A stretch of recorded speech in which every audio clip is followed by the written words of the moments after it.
All right, good afternoon, everyone. Welcome to the IDSS Distinguished Seminar. It's my pleasure to introduce Professor Dirk Bergemann today. Dirk is a professor of economics at Yale University, and well, he's not actually, I mean, Dirk has visited IDSS before, and we're very proud to have you back. Actually, I can remember almost like 6 years ago or so. Maybe just at the very beginning. Just right at the beginning of IDSS. I hope you see a difference. That's great. So Dirk's research is the way I think of it, and we talk today, is at the intersection of economics and computer science, and brings in sort of a lot of interesting ideas to the world of computing from a perspective of economics. His most recent work has been, a lot of it at least in the last many years, focused on mechanism design, dynamic mechanism design, robust mechanisms, sale of information, and how pricing mechanism can come into place and so forth. I think he's been writing really interesting papers from that perspective. So I'm looking forward, this has got lost, right? Looking forward to a seminar on optimality of coarse menus. It took me a while to actually read the title, so now I'm for some reason I thought that there was something missing here, but it's a menu. So anyway, welcome. Let me see. Try. Great. Okay, good. Too many technical things. Okay, so thank you, Monza, very much. It's great to be here. Actually, I'll very much enjoy and appreciate the hospitality of the economics department at MIT this term and this year while I'm on sabbatical. And so it's a nice moment to present. This paper is actually still to be written and still to be completed. I don't think Stephen, who's one of the co-authors together with Tibor Heumann from the University in Chile, they haven't seen the slides yet, so it'll be partially new to them, but hopefully recognizable to some extent. The Optimality of Coarse menu is the title. The big question that occupies us here is sort of a fundamental question for the digital economy at large, is maybe how does the increasing availability and accessibility of information and data changes the distribution of surplus among the participating traders in the economy, in particular those who are participating in trades on digital platform and digital intermediaries. Clearly, what we have seen is that platforms, think about Amazon, think about Google and Facebook in the US, or maybe in some sense even bigger and more data-driven platforms as in China, JD, Tencent, Alibaba, have increasingly accumulated, collected, and continue to do so information about the preferences and all kinds of other characteristics of the consumers. Information that in particular allows the platforms to make predictions or to tell them more about the match between the preferences of the consumers and the products that is being offered on those platforms. Second and third degree price discriminations, these are the tools that we're going to look in today a little bit, are tools that basically allow the platforms to match the qualities or the varieties offered and also the prices at which are offered towards the preferences and towards the characteristics that the consumers have. And we want to think about how to employ and what are the implications of the employment of these tools are. Second degree price discrimination, for those of you who are not right at the core economics, refers to offering different qualities or varieties or quantities, as you wish, of sort of related goods at different prices to the consumers, and given sort of a choice, and hence the title of the paper, given a menu of choices being offered, the consumers then self-select depending on what they think. Third degree price discrimination, this is language that was proposed in the 20s already by Pigou, refers to offering different prices for the very same good to different segments in the markets. Typically, we see third degrees discrimination a little bit less. Some deem it undesirable. Some platforms promise that they are not going to use third degree price discrimination, or at least we see it less overtly being used. Where second degree price discrimination, namely offering a menu of choices of different variety, different prices, is something that we encounter on a daily and very frequent basis. And so today, what the objective of this paper is going to try to explore the use of second degree price estimation in the presence of rich data that is available to the platforms. So what we mean thereby is we want to think about the platform having a choice both in terms of determining the information that is accessible to the consumers and helps them establish a value for the product, as well as simultaneously determining a set of menu, that a set of choices in terms of variety and prices that is available. And we want to particularly focus in what the solution to this joint problem is, where simultaneously control information and pricing and determination of quality that is being offered. Okay. So we want to think about a design problem, a control problem where the platform, the intermediary, can both choose information, but also prices and qualities as they're being offered. And so while I said that we're going to focus on second degree price discrimination, there's a sense in which by choosing the degree of information that the consumers have when they make the choices, we are actually allowing implicitly an element of third degree price discrimination, because we're basically influencing the distribution of values. Therefore, we're influencing the segmentation of values within a given market. We don't allow ourselves to actually segment the consumer across different markets and offer different prices. But within a market, we're basically given some degree of freedoms to segment the values of the buyers and perhaps create some separation that can be used to influence choice in terms of variety and influence choice also in terms of price. Good. That, I think, is the basic objective of the talk today. So let me quickly give you a brief overview over the result that we're going to hopefully try to establish today, and then give you a description of the model. Okay? So as we are going to try to offer a solution to both the information as well as the menu design problem, we're going to focus first on the information, and we're going to establish that the optimal way to provide information is by providing information in terms of intervals. Okay, so noise-less information, but possibly coarse information. And so a first argument is going to show that it will always be better, rather than disclosing locally nearby values, it will always be better to, in fact, pool nearby values and just give a representation of nearby values in some sense as if you were quantizing information into many small different pieces. So that will be an argument that will be true locally and that will be true universally, that you always want to quantize information and that you always want to make information discrete. Correspondingly, the choices that will be offered in the menu will also be discrete rather than a large continuous choice model that would normally occur if we studied the mechanism in the absence of information design. Okay?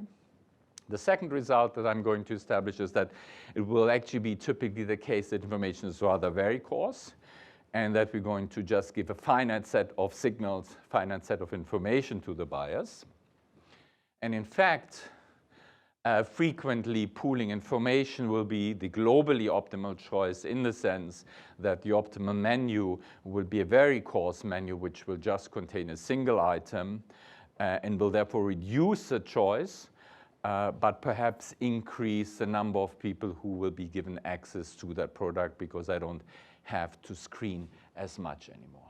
And so this trade-off between providing information and controlling the information rent that the buyers will get is what drives a lot of these results. And sometimes, and often actually, it will result in trying to eliminate information and almost completely, okay?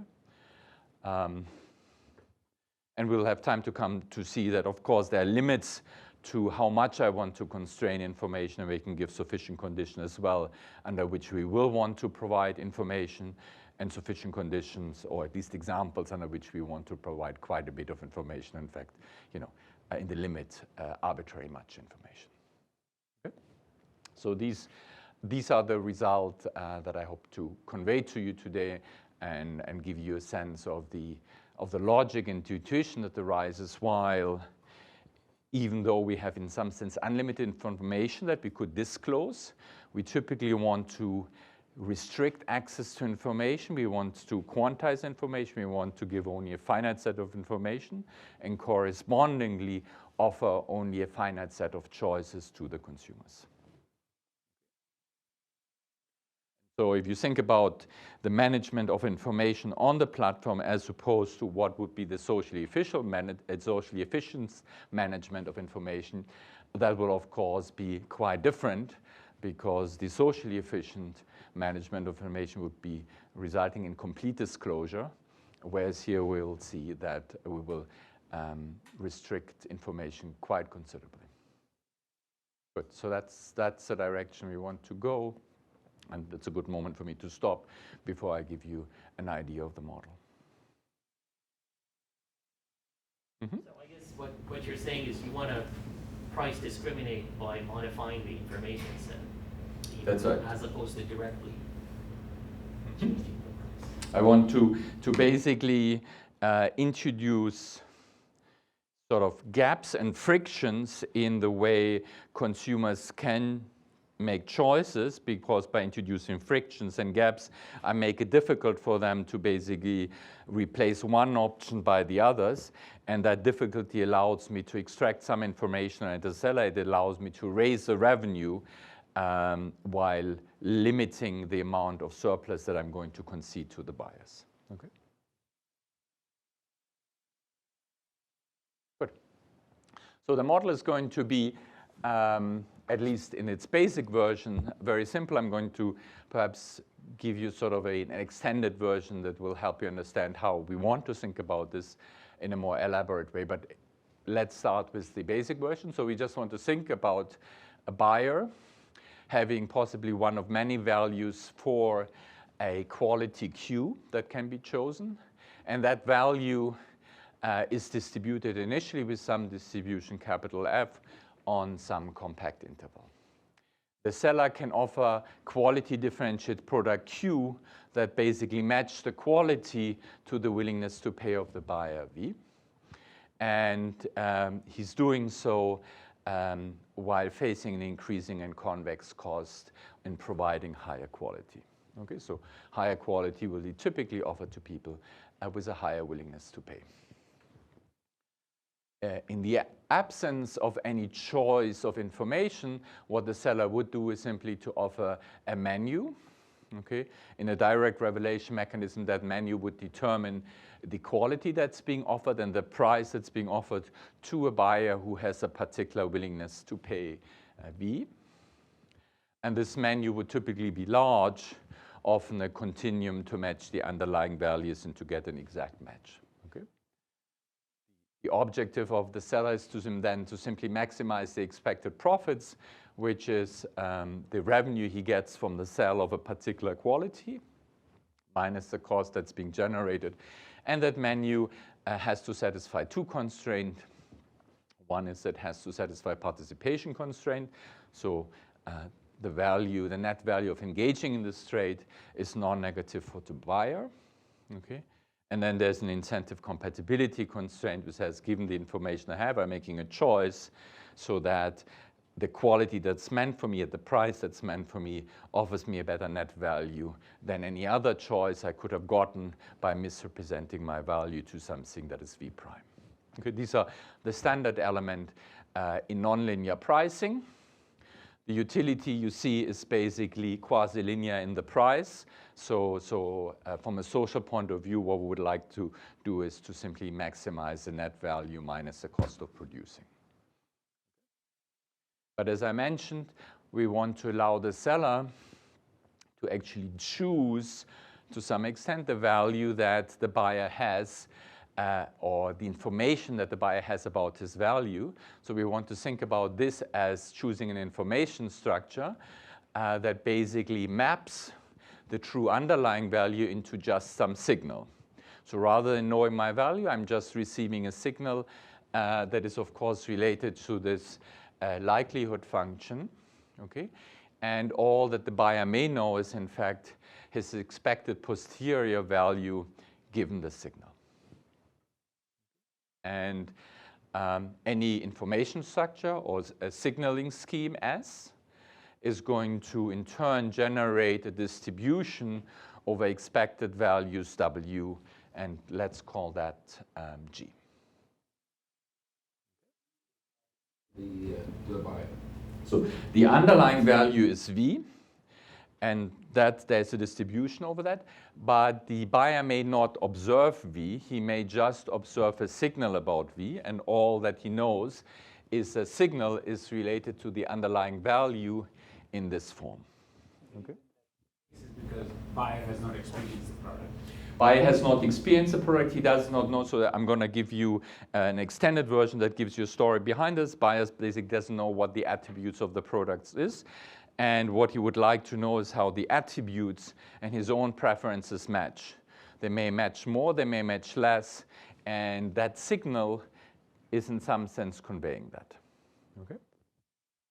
I'm starting with this, if you think sort of reduced or abstract model in terms of values, true values, and posterior expectation, because that's how I'm going to formulate the information design problem. But really in 2 slides, I'm going to give you sort of an extended, an elaborate version that reflects a little bit more of how we think that this information is actually generated. When you say distribution of expected values of W. Right, so for every value V, I'm going to generate a signal by me. It can be stochastic, right? So it's fairly general here. So you see this is part of the problem that we'll face later. This information structure is in some sense very large, right? What the space capital S is can be very large. The randomization space is very large. But whatever it is, given that I know the likelihood function by which conditional on a value a signal is being generated, once I receive a signal, I can form the expectation of what my value is. So in simplest case, W could be a noisy observation of. That's exactly right. So W could be V plus epsilon, for example. Very good. But it could be a partition. So for example, all V's within an interval, I'm going to just represent them by their representation point if you want to do quantization, for example. So the problem from the point of view of the seller that we want to study today is one where we say, we want to maximize the expected revenues. What I can control is the menu that I'm choosing and the information that the buyers have when they make their choices. And what the constraints are is that, of course, they have to satisfy this participation incentive constraint. I should probably have qualified that these are now sort of the interim participation constraints, because that's all on the basis of the expected values, but that's all we have at this point, yeah? Maybe I'm just getting lost in the No. notation, so I apologize for that. So when you say Q and P, Yeah? why is there sort of a reference to W there? Because Q Oh, is very good. I want to think about it as a direct revelation mechanism where I ask the buyer, what is your W? And I'm going to choose a menu that implicitly associates to every W a particular quality and to every W a particular price. So the end result is that you tell me your W and I'm offering you a pair of Q and P. And I want it to be the case that that Q and P gives you an expected utility that is non-negative, so you're happy participating. And when you declare to me what your value is, you'd rather do that than declaring any other value, which would then follow by me suggesting you a different quality and a different price. Okay, so the reason why, so there's not going to be just one, but there's going to be a whole bunch of choices in the underlying direct revelation mechanism. I'm basically asking you for your value, and in return, I'm making you a suggestion what your P and Q is. And that suggestion, to think of it as a recommendation, has to satisfy these two inequalities. And if that were the case, then you would be happy with the choices that I recommend you. Just to make sure, that means that for every W, there will be a collection of tuples, QP. Yeah. And each tuple in that would satisfy first inequality. Yeah. And then sort of now I've got W gives me a set A, W prime gives me set B. For every... It's the same set of P and Qs that I offer you, okay? But I get it, but for the second part, here? Here, Q of W prime and P of W prime, that's a tuple. Yeah, that's a Offered pair. Yeah, Exactly. When I gave you W prime as my answer rather than W as my answer. Exactly. Yeah. But for a given W, are you giving me one pair, one tuple? No, I give you all of the choices, and it so happens I give you all the choices, but there's an implicit recommendation which is asking for QW and PW, and I want it to be the case that this implicit recommendation has a property that it gives you higher utility than any other choice that you could also make by misrepresenting. Right? So I take so it's called a direct revelation mechanism because I'm taking the choice away from you, but I'm as a seller committing that when you tell me something, I'm going to recommend you something. And that recommendation has sort of to have the character that you were to prefer my recommendation over any other recommendation that you could attain by misrepresenting your type or your willingness to pay. Yes? So, Dirk, sorry. So one information would be that S is just an identity mapping, gives you V. Yes. So one information would be the identity mapping, right? I'm basically choosing S to be equal to V, and I'm telling you all, but that's what we want to think about at complete disclosure. You know everything about the value that there is to know. No, and that will not maximize revenue. Okay, that's in some sense our benchmark because that's what we typically do when we study mechanism design. We think about that the buyer knows all there is to know about the value. There's nothing that I can influence. Okay. So let me give you just a version of why I think that this control of information is an interesting and natural problem to emerge. Okay, so think about the following one. So how can we think about it? Think about the product of the seller has a number of attributes. Think about them just as binary attributes -1 and +1. Okay, each buyer in turn has preferences for the attribute. Okay. Think about the pair just as the characteristics of the model, and the value that emerges from matching the product with the buyer comes from the number of successful matches. Okay? And so the value is simply an increasing function of the match quality. So M is just the number of matches where we align, that is where the attribute or the feature has the same sign as a preference. Right, so here, the seller has a list of attributes that he knows. The buyer has a list of preferences that he knows. But of course, absent any additional information about the underlying attributes, the buyer really doesn't know very much. Absent any information about the preference of the buyer, the seller doesn't know very much. Okay, so we can make this precise. So think about these attributes, these binary attributes, now being simply independently and uniformly distributed. Okay? Then by simply asking what's the distribution about the number of positive matches, so features that are aligned with the preferences, I'm basically generating a distribution of values. And I can think about K just as the number of components where attributes and preferences are aligned. With independence and uniformity, an interesting feature of this model is that the expected value that the consumer has about this value, given any of his preferences X, is the same that the expected value that the seller has any condition or any information he has about the features, but it's in fact not more than the ex-ante expectation. Okay? It's only by combining these two features that I can actually identify the true value. And in fact, it would be enough to simply say what's the number of successful matches that are being created that would allow me to assess what the value of the object for the buyer is. So this gives you a way of saying I could elicit the preferences from the buyer, okay? And I could then choose what to say about the number of features that are matched. And depending on how much information I provide as a seller, I'm going to influence the information that the buyer has about the value of the object. And so this model, as an explicit model, would basically generate the ability of the seller to control the amount of information that he provides to the buyer about the value of the match. There are lots of interesting questions we can ask.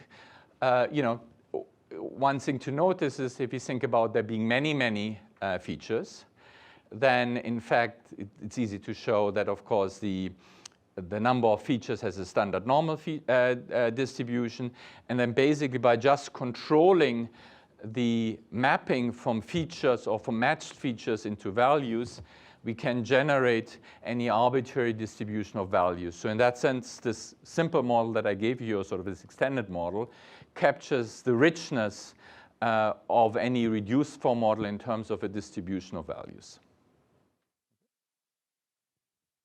This is sort of a way we can think about how the seller can influence information. But for the rest of the model, we want to simply think about the seller as being unconstrained and simply being allowed to choose any arbitrary distribution of posterior expectation as long as, of course, it can be generated through a signal or information structure from the underlying distribution of values. Okay? This model would make this explicit. Today, we're going to stay at a slightly higher level of abstraction, simply say, how do I want to choose a distribution of posterior expectations precisely? Yeah? Okay, good. Is the basic setup clear? It's sort of, yeah? And you can think about them as one buyer with a distribution of possible valuation, or it's easier most of the time to think about a large number of buyers, and when I'm facing a particular buyer, I don't know what his value is. Yeah? So these are equivalent.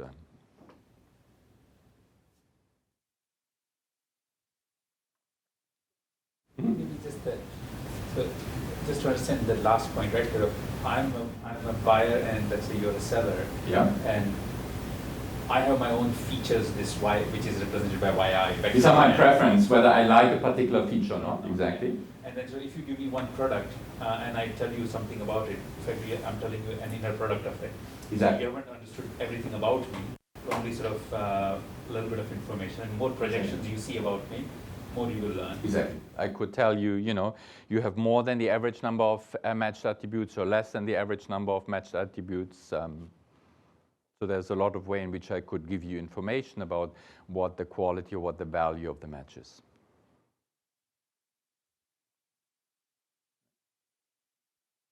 So, right, so we said this is the problem that we want to study. The set of possible information structure is large, so now we're going to come back to this model of just an underlying value and the possible expectation over this value. Okay. And what we mean by information structure is, as Ali pointed out, right? So it could be zero information. You just know your expectation. It could be noisy information, V plus epsilon. It could be some partitional information, any convex combination, or it can be complete disclosure. I'm telling you everything there is. Okay? And then given an optimal information structure, the design of the optimal menu is sort of a classic problem. So we're going to go through that quickly, but it might still be helpful to remind you of this, right? So if we were to say we're going to completely disclose all information to the buyers, then they would basically know their value. That would be private information to them. Okay. The socially optimal allocation would be simply to maximize the social surplus. But of course, the revenue maximizing allocation is being determined by this formula, which many of you have seen, which is basically thinking about not maximizing the social value, but maximizing the virtual value or the virtual utility, which is V minus the inverse hazard rate. Okay? And as you notice by just comparison, that will typically mean that I'm subtracting something, and therefore what is being provided in equilibrium will be lower than what should be socially provided. Okay? But typically, there's going to be a continuum choices that result. For every V, there's going to be a different Q and an every price.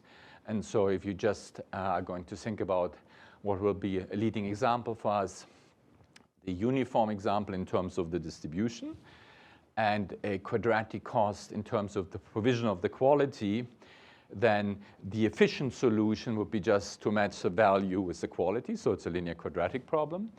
The equilibrium solution would be such that we're not providing any quantity to those who have a low willingness to pay, and the threshold is 1/2. Afterwards, we're going to provide a positive quantity that's increasing rapidly, at least more rapidly than the social efficient slope, but is efficient only at the very top. Okay? But the result is that what we will offer is basically an entire continuum of choices between 0 and 1 in terms of the quantity and associated prices, and that would be the standard solution in nonlinear pricing. We offer basically unrestricted choice, and we're pricing all of these choices, and they're being determined by incentive constraints. Okay? If I'm looking at what's the resulting value that emerges for the seller and the buyer, so still in the linear quadratic environment, then of course, if I'm evaluating the profit and the surplus V by V, I'll find that until 1/2 nothing is happening, and then profits are going to increase. That is the blue line, and buyer surplus is going to emerge. Okay? A significant feature here is that the buyer's utility, the net utility get equilibrium, is in fact, as you see here, convex. And so there's a sense in which, if you think about information, buyers like more information rather than less because it allows them to increase their surplus faster. Okay. It happens that over the relevant range here, the profits are concave. That's not a general feature, but it's a general feature that the buyers have a strong preference for information. If you think about convexity as displaying basically a preference for information. So that was basically a reminder of what the solution is in the optimal nonlinear pricing, and now we're going to focus essentially for the rest of the talk just on the choice of the information structure. Okay? The seller can provide less and or noisy information, and that means in particular that there's going to be a reduction in information relative to what would be happening under complete disclosure in a standard model. It may lower the efficiency of the allocation because I get less information, therefore the match is not as good anymore, or it may lower the information rent, and it's a trade-off between the two that makes this choice happening. Okay, so here is anticipating a little bit already the nature of the problem. Okay, namely we're going to choose G, okay, that will have to satisfy a relationship with respect to F, and then a menu such that we're going to maximize the net revenue of the seller. Okay? At this point, just want to emphasize that in terms of the optimization problem that we're facing here, it looks a little bit inaccessible. In a sense, we have two dimensions of tools, both price and quantity. When we think, I anticipate a little bit here, the choice of information, that's going to basically represent infinitely many constraints through a majorization problem. Okay? And then the problem itself, the objective function, is highly nonlinear. So you may wonder how we're going to get a handle in terms of describing and analyzing this problem.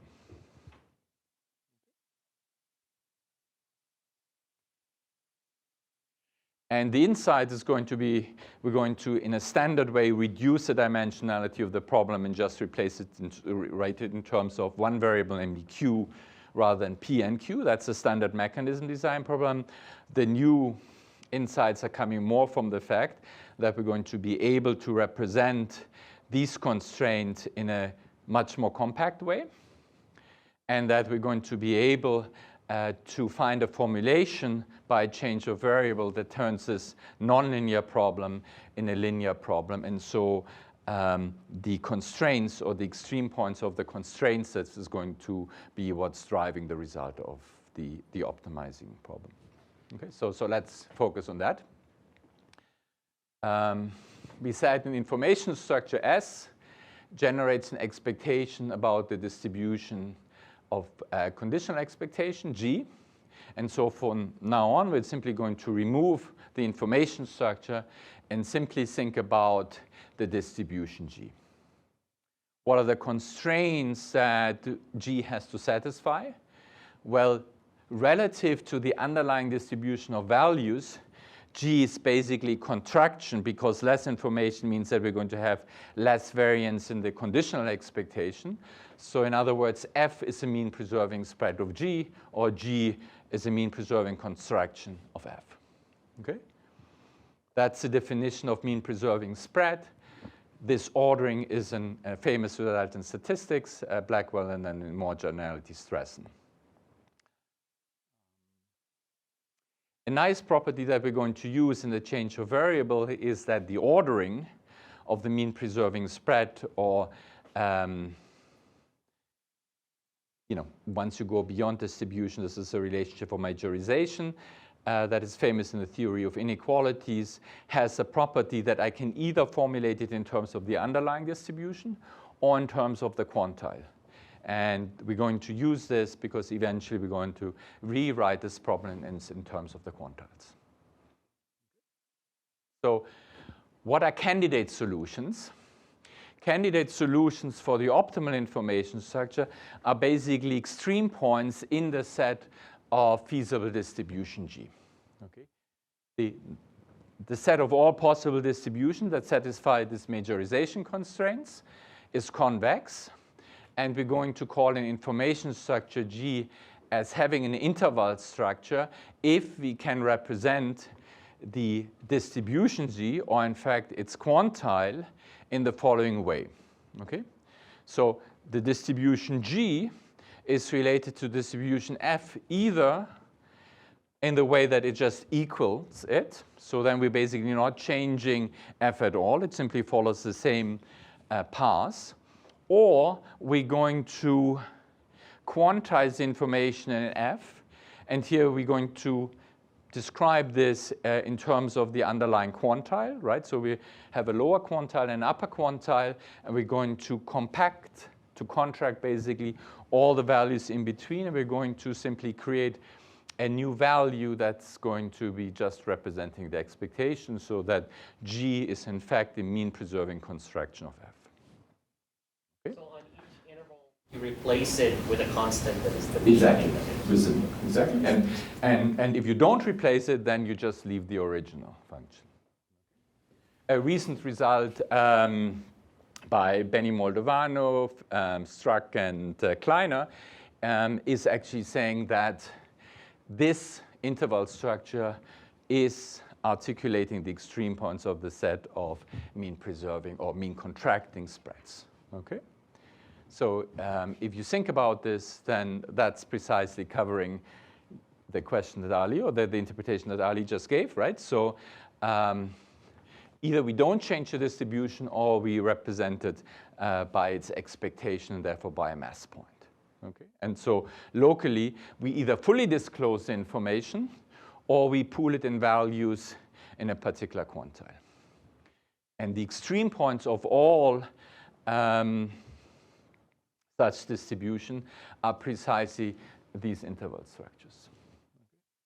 And so, from an optimization point of view, either the majorization constraint is binding when G is equal to F, okay, or it's a monotonicity constraint in the sense that we move upwards in terms of the expected value that matters. Okay, so here's just a visualization.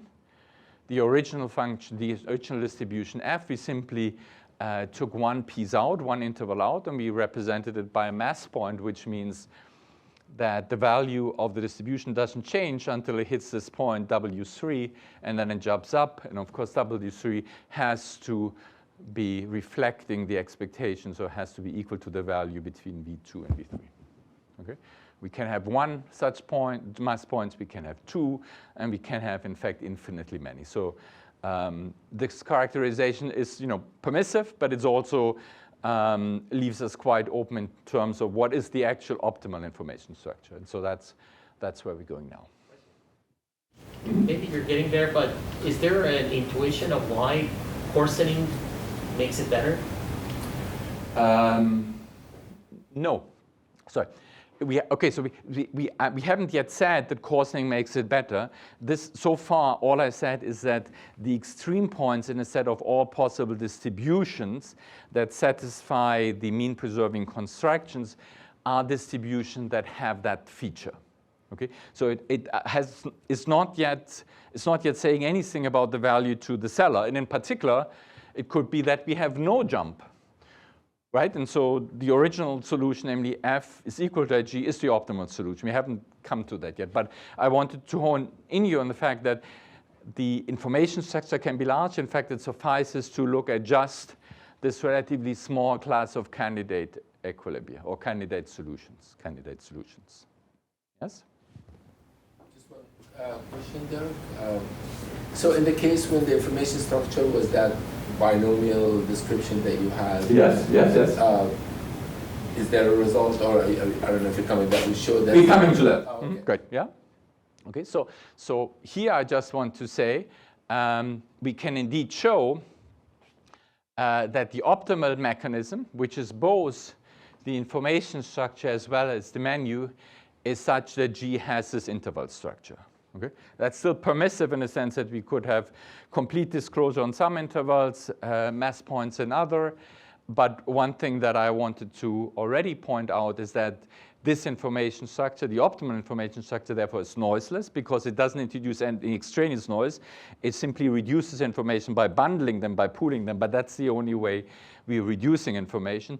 And it's monotone in the sense that higher true values are going to be associated with higher expected values. So there's, it sort of respects the ordering of the underlying values. I should have asked a while back, but how general is the revelation principle that you can always reflect this problem on W? Sorry? How general is the revelation principle that you can rewrite the problem in terms of W? Sorry, that you can rewrite in terms of W, that's general. That's general. What's less general, I mean, in the space of all values, is that the resulting information structure has this interval structure. For that, we need a multiplicative separability between the value and the Q. So here it's simply theta times Q. It could be K of theta times H of Q, but I need some separability. At least we don't know how to proceed otherwise. You had a question, Alex? I guess I was a little confused with the previous slide because the extreme points of the set of mean preserving contractions are these bipooling distributions. So somehow we should be looking in terms of so the Quadratic result is the extreme points of the set of mean preserving contraction distribution are these bipooling distributions where on any given interval you compress mass into at most two mass points. So how are we now looking at these just partitions? I reduce the complexity a little bit by phrasing it directly in terms of the quantile rather than the underlying distribution. And so in the quantile space is actually a single mass point rather than this bi. You showed her those, so that should be yes, sorry, you're right. I see. Yes. Stay in the spirit of the, I should have written it in terms of the quantiles. Very good, yep. Okay, but the picture stays, the labels, yes, thank you. Okay, good. And so the key insight here is a change of variables. I should move on. Basically, what we're going to do is to write the objective function just inclusively in terms of the quantile, okay? And in fact, then we now have a problem that is linear in the quantile, okay? The cost is constant given the quantile representation, and so we basically have a linear functional. Over that linear functional, we know that the extreme point must be the maximum, okay? Okay, and so we can use a maximum principle to claim that the interval structure is indeed the solution to the optimal information provision. We don't know more yet, and so a question is, can we say more beyond the description of the extreme points, okay?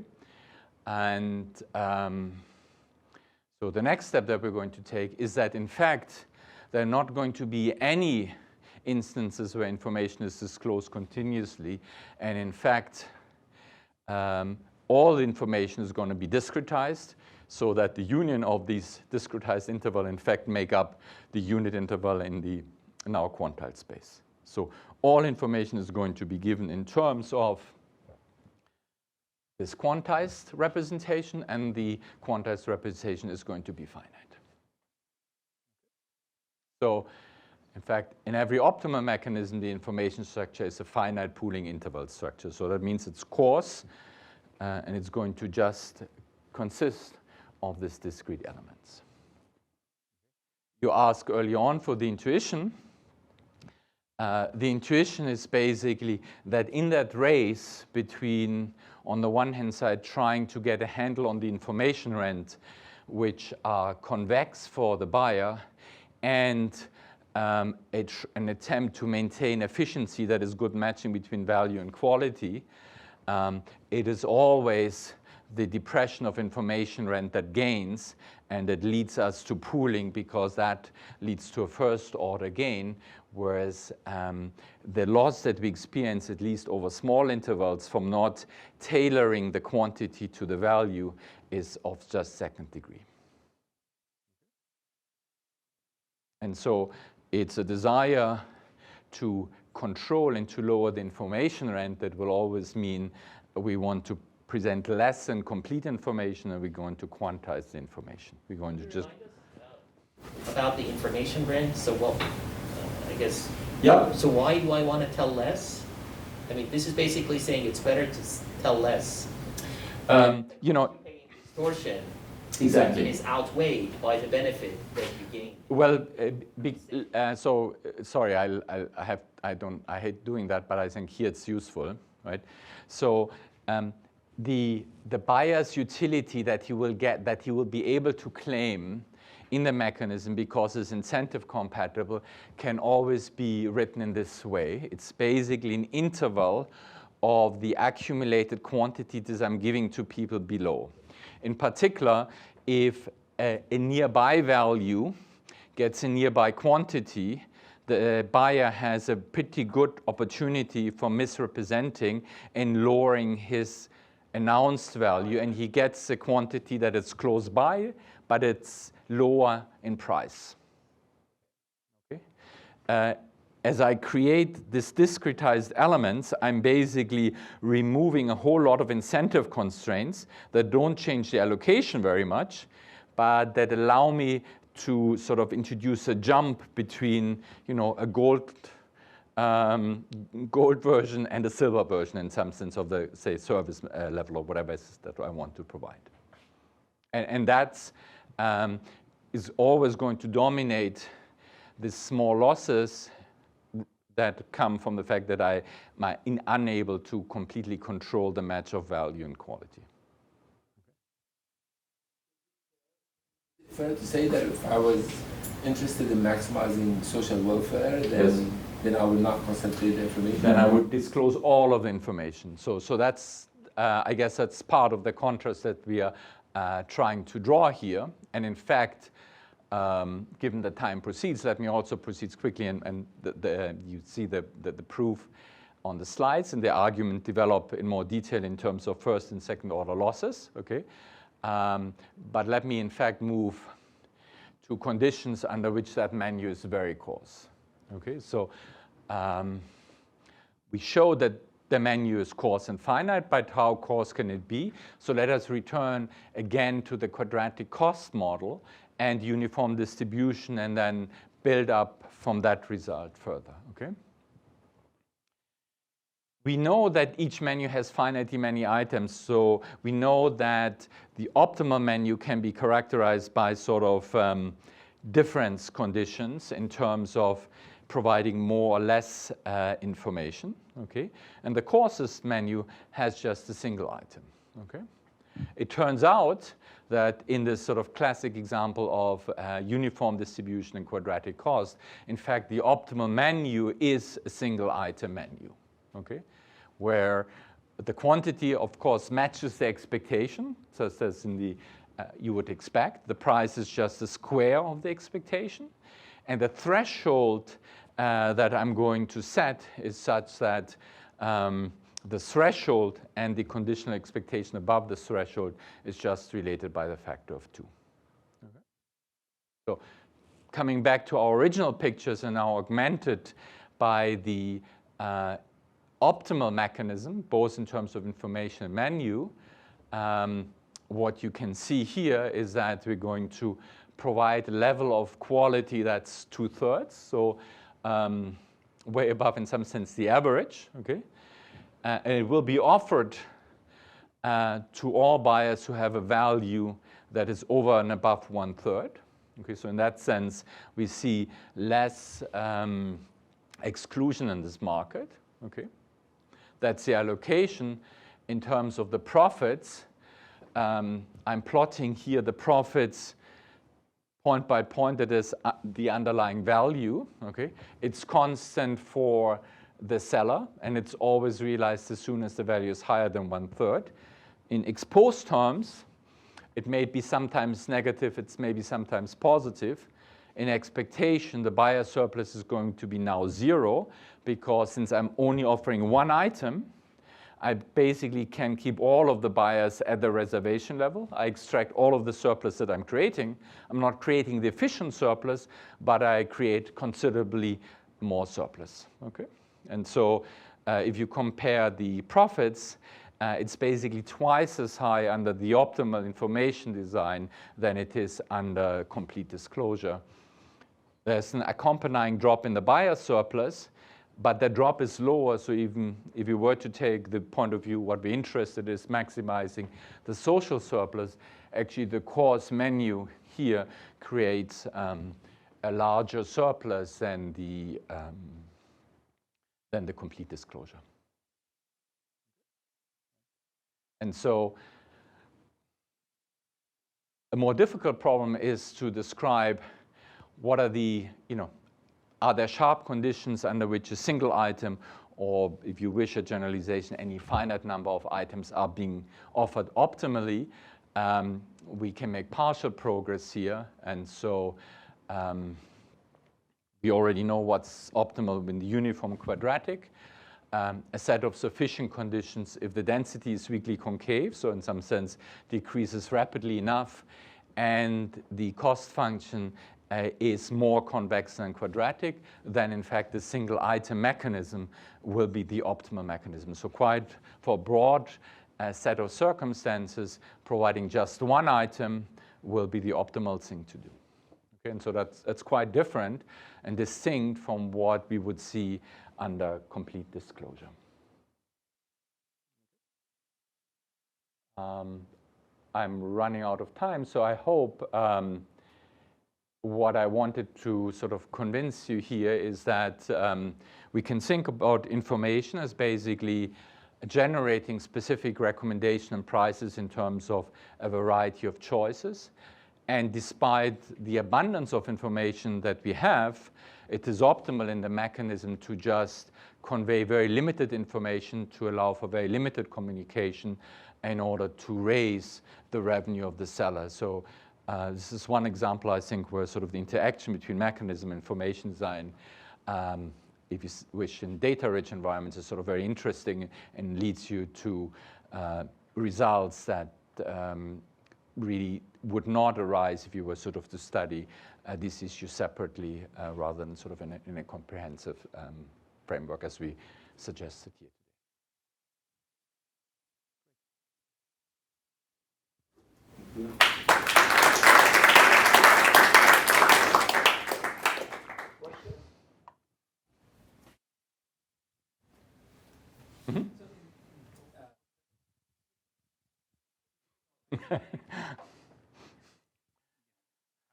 Can't. And No, I no, can. no, that's okay. So in typical e-commerce setting, if I'm thinking of using this kind of mechanism, what I would like to do as a seller, Yep. say a portal in this case, I have a lot of information about previous purchases people have made and on the different products. That means that I've got classical recommendation system setting. Yep. And now I want to sort of use this. Maybe I'll restart now, and I'm trying to think about how do I redesign my recommendation system so as to make most money. At the same time, sort of provide people what they like. So how would you go from starting from here towards this? You know, I think the interpretation is easiest if you think about you want to offer a certain number of services, classes of services. The implication that would come out of this model is that the classes of services that you want to offer optimally is rather small compared to the large number of services that you could offer, right? So think about you know, bandwidth, speeds, all of these things you could make continuous and you could price continuously. What we're saying here is you basically just want to offer a small finite number of choices, and that's the best way to both attain, you know, the trade-off between an efficient allocation on the one hand side and one that allows you to raise revenue for your services. So even though you had the information to basically perfectly match you know, willingness to pay with the level of service and to, you know, to the very finest and highest resolution detail. From a revenue point of view, you don't want to do that because in the process, you're basically giving up too much choice to the consumers and you're giving them too much information rent.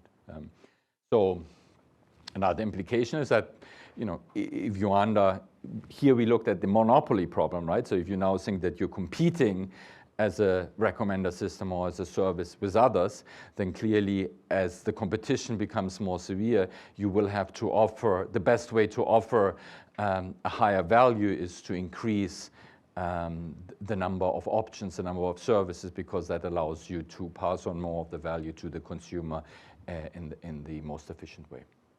But the view that you have all of that information, therefore you should finely tailor and file a match, is not the best way to run your business and raise revenue. That would be sort of the interpretation.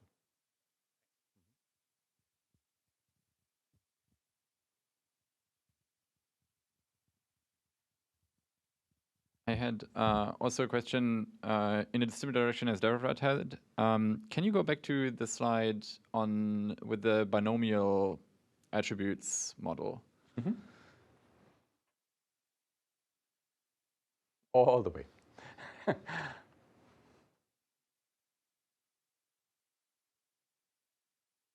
Yep. Here? Yeah.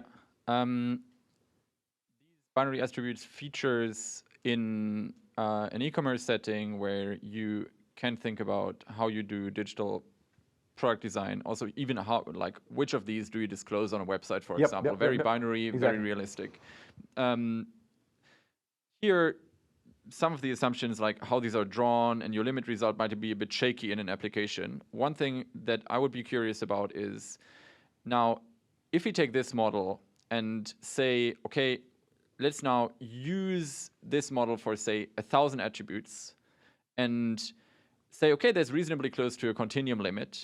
Is there a way to say, for example, we can solve the continuum limit, we pull it back to the world of attributes, and we get some policy on which attributes should be shown to a user or should not be shown? And so is there a way to invert the asymptotic theorem and go beyond your, I would classify it as like a fable thing, like you shouldn't give all the information, is like a very broad thing. But I'm wondering whether whether this asymptotic result gives some actionable algorithmic guideline to what you might want to do, what you might want to Right. disclose. So what you referred to as shaky grounds are the independence and uniform distribution here, Yeah. right? Yes. And this really I just use this to come to sort of an extreme benchmark. We're saying knowing my own preferences doesn't tell me anything about my value rather than not knowing, right? As soon as you would have anything but uniform distribution or some correlation, of course, a consumer or a buyer would come in with some private information already, Yes. but that private information would still be augmented by additional information. And I totally didn't want to attack this one. no, I Yeah. was just going to make, and then I think, what the asymptotic result gives you is basically what matters is the number of features that are matched, or, the weighted feature that are matched. If some features are more important, and then what our partitional description is saying, well, I want to tell you, your number of matched features is medium, low, or high, and that is how we would then implement that from an asymptotic into sort of a finite world. Yeah. Any other questions? Just a quick follow-up, maybe. Sorry. Yeah, I'm just trying to understand the intuition from this example, and I think I'm getting it wrong. So if I imagine that I'm advertising an iPhone, and it has a feature like its beauty and its looks, and it has a feature of functionality and so forth, am I trying to match the information to where you pay the most attention? So if you like the looks, I'm going to tell you this looks great, and if he likes the function, I'm going to tell him it actually has great functionality. No, here, those are all very symmetric. So, -1 is only -1 if your preferences are +1, but they are, right? So it's more like subjective preference and color. Ali likes red, you like blue, and there's no right or wrong here. What I'm simply trying to describe is, I could tell you the exact number of matched features, and that would allow you to directly translate it into a value. Or I could tell you something less, saying this is a great match for you, or this is an all right match for you, and this is not such a great match for you. So, and the point is that a priori, just knowing your preferences, or for the seller, just knowing the features of the object actually doesn't tell them anything. So you can think of them basically as a model of horizontal differentiation. There's no higher or lower value attribute. The value of each attribute depends on, on the nearness, in some sense, of the preferences of the buyer to those attributes.